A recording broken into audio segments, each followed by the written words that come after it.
Morning. Welcome back to Sawdust and Sap. Today we're going to cut some 16-foot logs on the LX50 Super.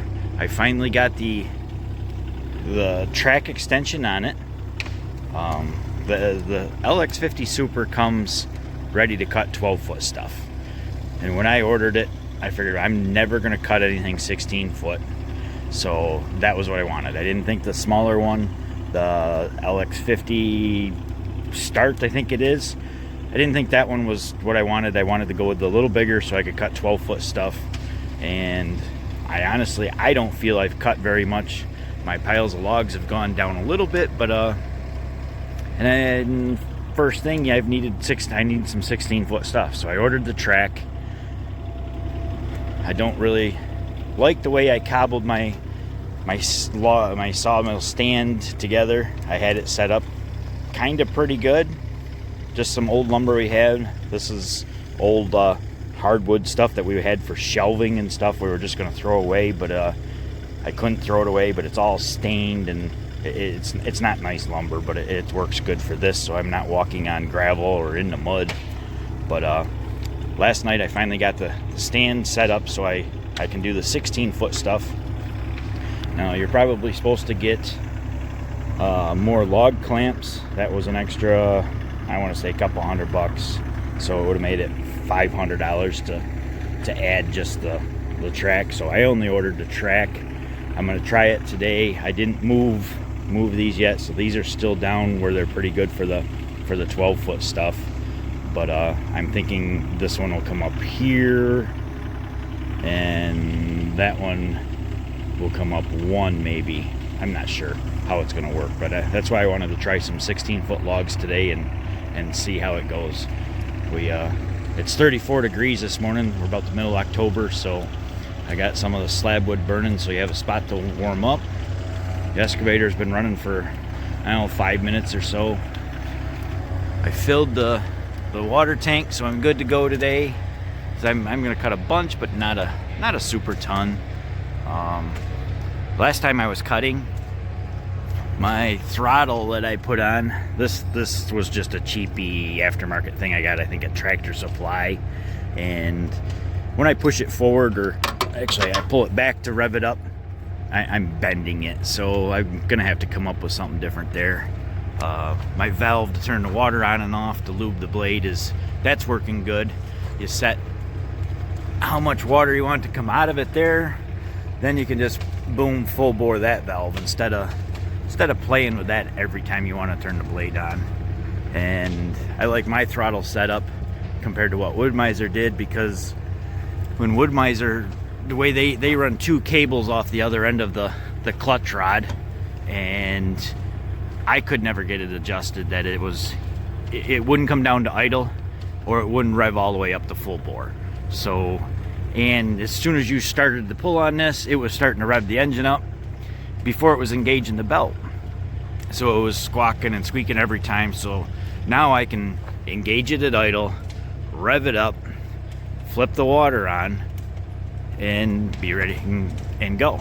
But it seems like a lot, but it's really not. I've got my hands have kind of a pretty good rhythm with that, and it seems to work pretty good.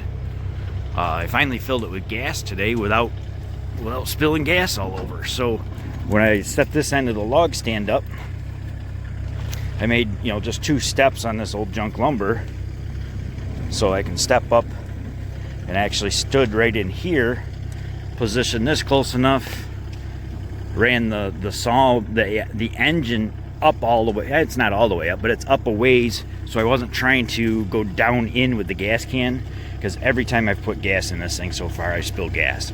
Today I only had a few drops around the top, just like you were filling your lawnmower. It was a lot better. I'm finally getting where I'm not just making a mess.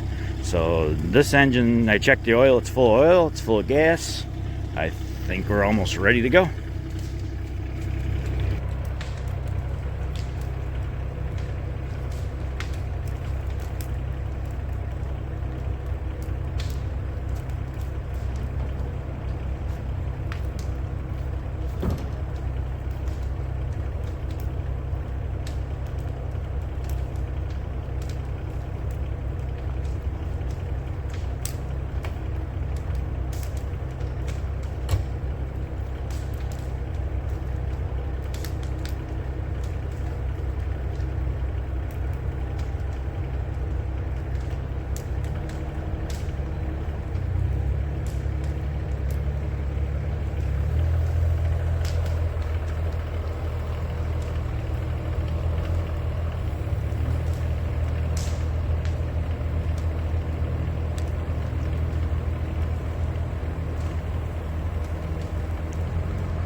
let that warm up a minute because I haven't started that engine yet.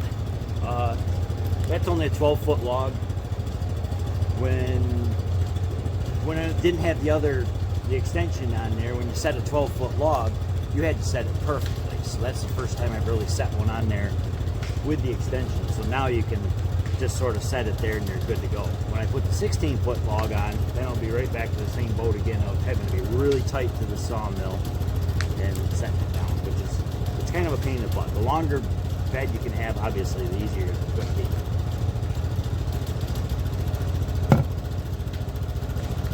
It's cold.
getting closer to the cant. So when I was back here, I looked down the blade, and to me, I thought I was taking all the bark off. So I get started, perfect, and then I start seeing bark, and now I'm cutting through bark and cutting more, and you can see the knots and whatever where the branches were, and I know I'm just killing the blade, and honestly for absolutely no reason, because if I would have just gone down another inch, but of course you're trying to save wood, save the lumber or whatever, get as much as you can out of it, but I just got to get better at that, of looking down the blade, judging it so it's one cut and done, because now I'm going to make another cut just to throw over in the garbage anyway. So, and honestly, I should have taken a whole nother, at least probably inch off. I'll probably take an inch and a quarter or so, just to make sure I get it all off. So that's something with practice I hope I get better at, but we'll see.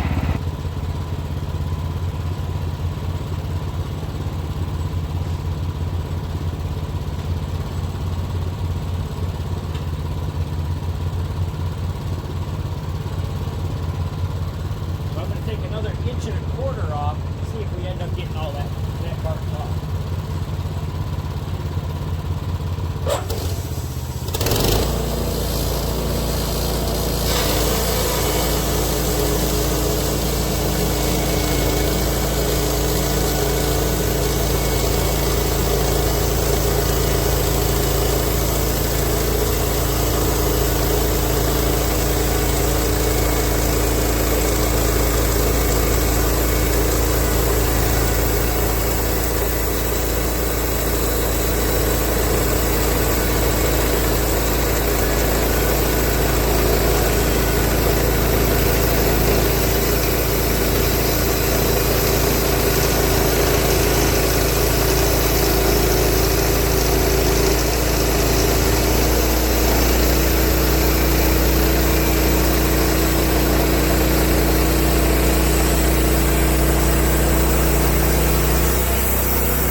So another inch and a quarter, and then just a tiny bit left, but I mean, sure, it looks like you might be able to use the board for probably nothing, so it was just a waste of a cut that I got to get better at of not doing.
So that time, actually, let me shut this thing off.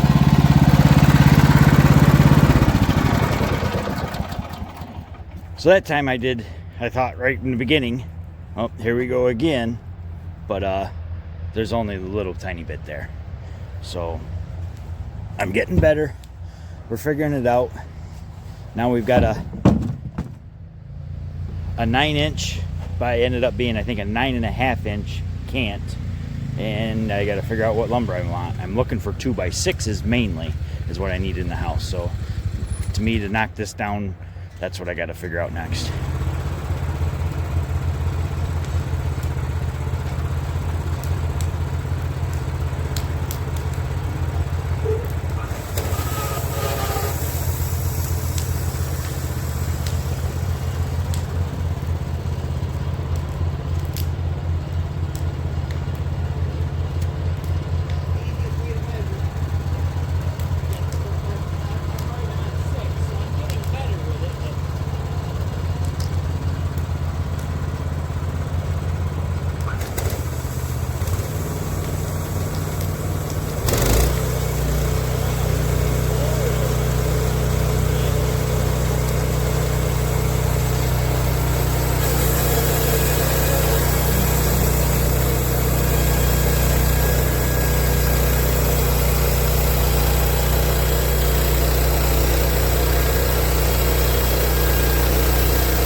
Okay, so out of that one log, I needed some 2x6s. I had nothing left at the house, and I don't know if you can see that. Let's get a tape measure on that. So what happened with my sawmill is when I changed my hose to put my valve on there, when I get down to my last board, which is 1.5 inches, let's see if it focuses. That board is tapered. So when I get down to my last board, which mine I got it set up so it goes down and the bolts, the adjustments or whatever sit down, it only goes down to 1.5 inches. Instead, I think it can cut 1 inch, but that seems really tight, and I always need 1.5 inch thick board for something, so my last boards are always going to be 1.5 inches. It's not a big deal. But when I set my hose up, as the sawmill itself goes down to get to that last board, I pop my hose off, and I didn't realize that. It's popped off a few times, but I never paid attention that it's because when it gets down that low. So I had pretty nice cuts. All my boards were nice until that last one. I mean, that one's 1.5 inches, pretty much. Hair less, blade less. So everything's good, but if you can see down that one, it got wavy. And this one actually ended up tapering. I think that's because the way I was cutting 2 boards at once and making stickers out of that piece of crap board that I cut off. The slab that I cut off in the beginning had a lot of good in the middle, so I made a bunch of stickers out of nothing. But not having the lube on the blade for that last one made these last ones wavy. Is it gonna kill anything for what I'm doing? No, this is all just interior shelf boards, you know, so it's going to be bracketry for shelves and stuff. None of it's going to be perfect. If I wanted to make it nice, we do have a planer, we could plane it, but it kind of is what it is. So that's why it's called rough cut lumber, I think. But definitely, I thought I was making nice lumber, and then when I didn't have my lube on the blade, it does make it go weird. So, all right, catch ya.